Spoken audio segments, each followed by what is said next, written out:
Hello, this is Tanya Gossage with Gossage Performance Consulting, here with you today with Jeffrey Yarbrough and Rachel Ruiz. And today we want to talk to you about closing the deal and having some always when you close the deal. And so that may sound like an interesting topic. And while it is an interesting topic, you always have to have some always. And we're going to start with always writing a proposal. When you're going through the sales process, you always want to write out a proposal for someone. What is it that you are giving them? Whether you're at the coffee shop, at a ball game, and you're talking to someone, whatever the deal is that you're making with the individual, write it out on a napkin, a piece of paper, whatever it is that you have. You want to fully write out that deal so that the customer knows what it is that they're getting from you. I actually taught a training to a bank here just recently, and I was sharing with them that if the customer is actually shopping and you are the first entity that they've shopped and you give it all to them verbally, by the time that they walk away from you, they're probably going to forget all of the details that you've discussed with them, so that when they go to the second and or the third one, they're not going to remember all of the details that you gave them.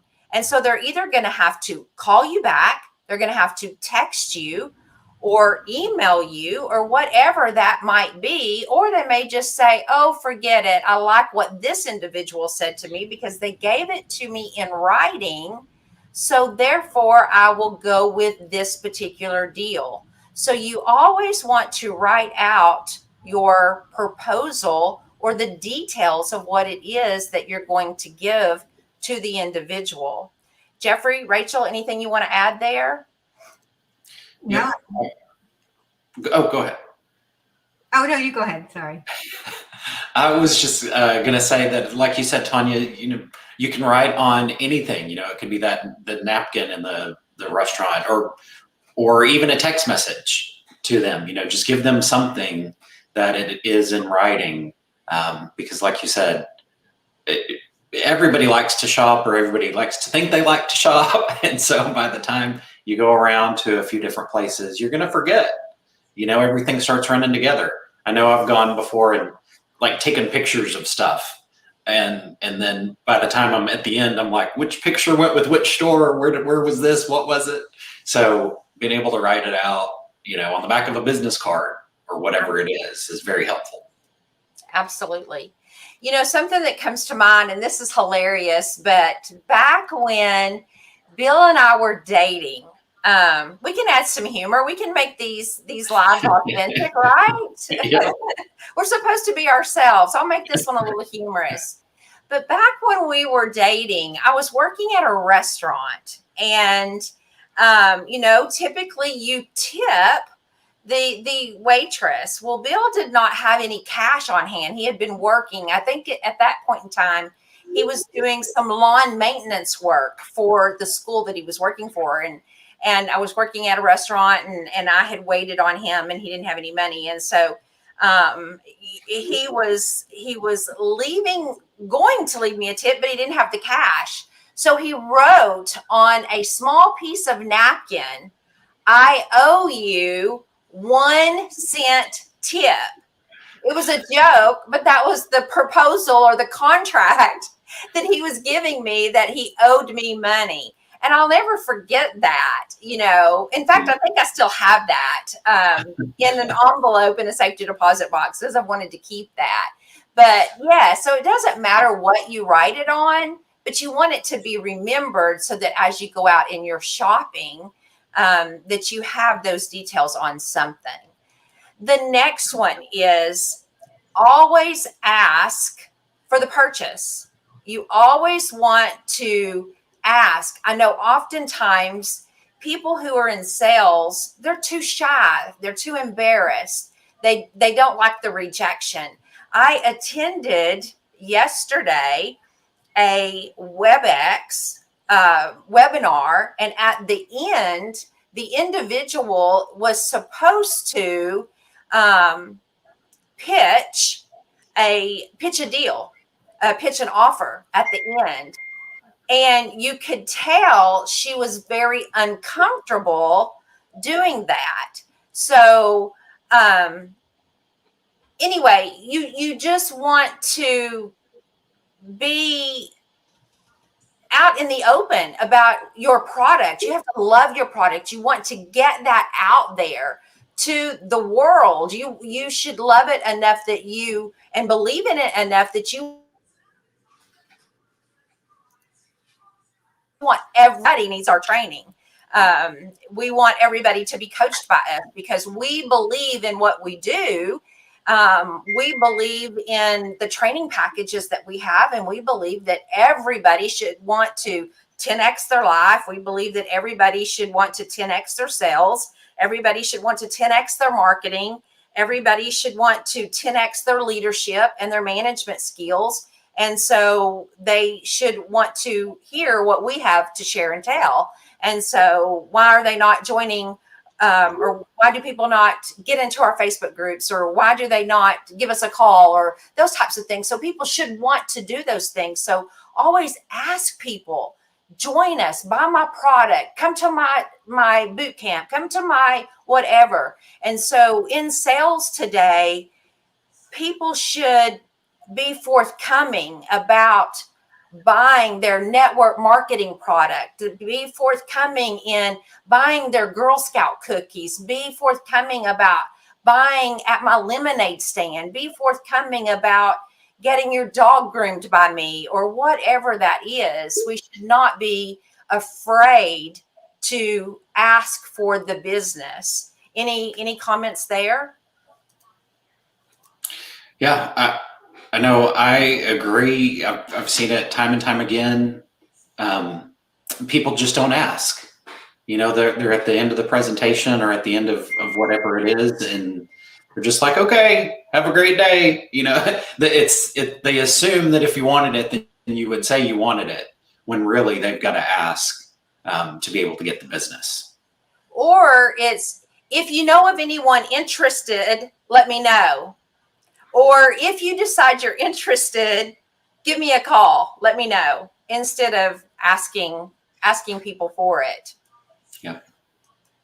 You know, always ask again. We talked about, Rachel, was it yesterday or the day before yesterday? We were on here and we were talking about it takes 5 to 12 times to contact somebody before you might get a yes. Rachel's been making calls. We're preparing for our boot camp, and Rachel's been making calls and Jeffrey's been making calls. We've all been making calls to get people in our boot camp, and sometimes it requires more than one call to get people into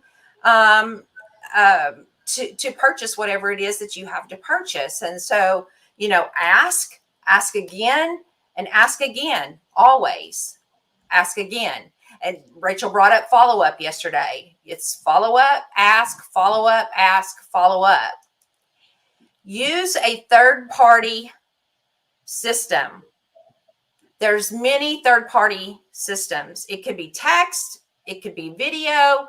And Rachel, you and Jeffrey may think of others, but while I'm sharing this story, but I do want to share this story with you because I think this individual was so intelligent in what they did. And, you know, you could use this, whether it's in your place of work, in your network marketing place of business, in your insurance, in your real estate, in your dental practice, in your doctor practice, nursing, whatever it is that you do, you could utilize this. But again, I thought this was so smart. Roofing, window sales, whatever. But I had a gentleman call me back a month and a half or so ago now.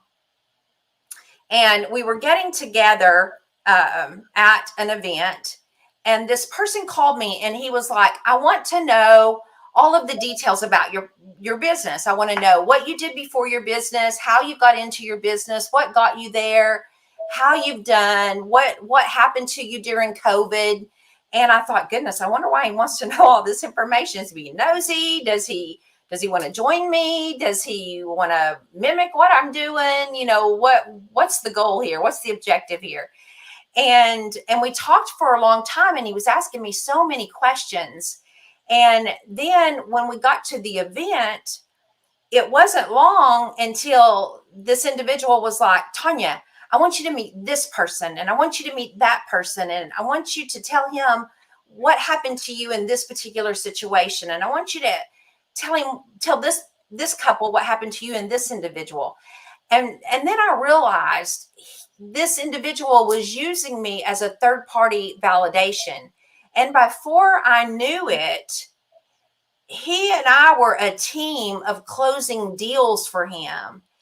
And come to find out, and Jeffrey's laughing because he knows exactly where we're going with this, but this individual was the top money earner in closing deals over that particular event. He wasn't the number one number of deals in quantity, but in value, he was the number one. And it was so much practice for me in helping close all of those deals and being that validation for him. It was phenomenal, but it showed me too the power of a third party validation and what that could do for me, for any of you that are out there, just having that connection and understanding the intricate details of a relationship and knowing how somebody else's business worked, and the power of just that one conversation did for that individual, so that he could say, I know somebody you need to meet. I know somebody that's been through what you've been through. And I know how this one course and what this one course did for somebody. I mean, man, just the power of that. And then the power of the validation, third-party validation of texting, videoing, video messages, voice messages, phone call messages, Skype, all of these types of things that you can use for third-party validation. Jeffrey, Rachel, do y'all want to add anything to that? I know you guys got to witness that particular situation, but anything you want to add there?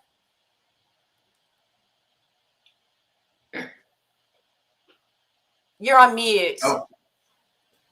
Sorry, no, I think you covered it all. That was, validation being, so important and so helpful and beneficial to your closing. One thing that I wanted to say too, though, was, when I was first learning about the third party validation, I was a little confused at first about who is the third party. But like you just described, it can be anybody. You were just an acquaintance at that point, that had an experience, and he utilized the experience there to have that conversation. So all of those other forms, the electronic forms, but also, an acquaintance, a manager, a coworker, a friend, whoever it is can be that third party validation. Yes, it doesn't matter. It does not matter who it is. And then one of the others is always ask why. Why today? Why did you come to this event today when we have multiple events? Why did you choose this one? Basically, why is right now the right time? Or why haven't you done this before now? There's all types of questions that you can ask to start figuring out the answers to how to close that customer. And so, these go into those hard questions. And I love the power of the hard questions, but always asking questions that begin with the why. You know, the asking of the why did you pick up the phone today, Jeffrey? You know, why did you agree to meet me today, Rachel? So that I can begin to understand how to go into that close with you. And then the other one is, why not? You know, why are you not buying today, Rachel?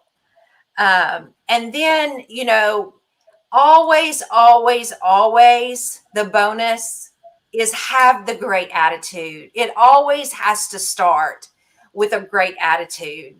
And if you don't have that great attitude, you know, your sale, your closing, going into the hard questions, going into the fact finding, which the fact finding is, you know, first there. But, you know, without that great attitude, nothing is going to work out for you. Nothing is going to go right. If you don't get up in the morning with that great attitude, the rest of your day is not going to go right. So you definitely have to have that great attitude. Anything you guys want to add to any of those that we've talked about?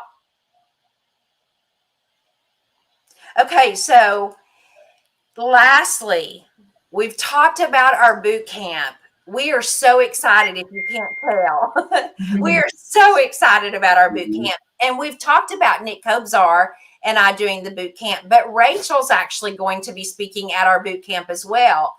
She's going to talk to you guys about social media and how to get yourself out there with social media. And we do have financing for the boot camp, and we've not talked about that at all. But we have partnered with a company. That's the same company that Grant Cardone is partnered with. But we have financing available. So if you've not clicked into the details of our funnel, our tickets are $397 for an individual. They are we have a duo ticket for $597, and then we have a team ticket for those of you that are businesses that have multiple salespeople or your network marketing companies, and you want to pull together and share and split a ticket. We have 4 tickets for $997, and we would love for you guys to get together like that and split it up. You can go to Fayetteville, you can come to Little Rock, but if you don't have the financing for that, we will finance it for you. All you need to do is just reach out to us. Many of you have my cell phone number. You know how to get a hold of me through Facebook Messenger, but we will get you qualified and get you to the boot camp. We do not want you to miss out. We have been so blessed through this information, and we want you to be blessed through it as well. So with that, that is all that we have, other than showing you how that you can register, and that is through our businessbootcamp.tanyagossage.com. So again, that's businessbootcamp.tanyagossage.com. Be sure and get out there and register today. Our seats are filling up, I will tell you that. We have taken some massive action on getting people in the seats. And so we will not have another event until January. So we want you to get into this so that you can close out the year with massive action, just like we plan on doing as well. So give us a buzz or a DM if you have any questions, and we look forward to seeing you there. Thank you, Jeffrey. Thank you, Rachel, for joining me here today. We love you all. 10X day to you, and we will hopefully see you again tomorrow. Goodbye. Thanks.